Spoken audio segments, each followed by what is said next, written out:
చేసాం, ప్రతి scene clap కొట్టాం, ప్రతి సీన్ అసలు ఇది చేశారు. ఇవాళ మా మదర్ని తీసుకుని సినిమాకి వెళ్తున్నాను, మధ్యాహ్నం మళ్ళీ వెళ్తున్నాను అని ఫోన్ చేశాడు. సో ఇప్పుడు ఫ్యామిలీ కూడా ఈ సినిమాని చూసి ఎంజాయ్ చేస్తారు. అతను చెప్పిన దాన్ని బట్టి ఫ్యామిలీస్ వెళ్తున్నారు, పిల్లలు అందరూ చూస్తున్నారు ఈ సినిమాని. సో ఈ సినిమా ఇంకా పెద్ద హిట్ అవుతుందని రోజు రోజుకి. ఎందుకంటే కొంతమంది యాంటీ వాళ్ళు ఉన్నారు, ఏదో అదే చూస్తున్న యాంటీ ప్రచారం చేస్తున్నారు. అవన్నీ ఎవరు లెక్క చేయరు. ఖచ్చితంగా ఈ సినిమా పెద్ద హిట్ అవుతుంది. కళ్యాణ్ గారి ఇమేజ్, కళ్యాణ్ గారి అసలు ఈ సినిమాలో అసలు ఎంత కష్టపడి యాక్ట్ చేశారు, ఎంత యాక్టింగ్ అంటే ఇందులో ఎంత ఫైట్స్ ఎక్కువ ఉన్నాయి. అందులో ప్రీ క్లైమాక్స్లో ఇంకెవరూ చేయలేరు, 2 చేతులతో వీర విహారం చేశారు. ఈ సినిమా చూస్తే అంత అందరూ ఎంజాయ్ చేస్తారు.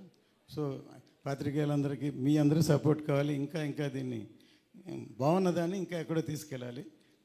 సో మీ అందరూ హెల్ప్ కావాలి. ఎందుకంటే అందరూ మనవాళ్ళే, అందరూ సినిమాలో ఉన్నాం. సో సినిమా సక్సెస్ అవ్వడం కష్టం. సినిమాని అంత కష్టపడి చేశాం కాబట్టి మీ అందరూ సహకారం కావాలని కోరుకుంటున్నాను. Thank you sir.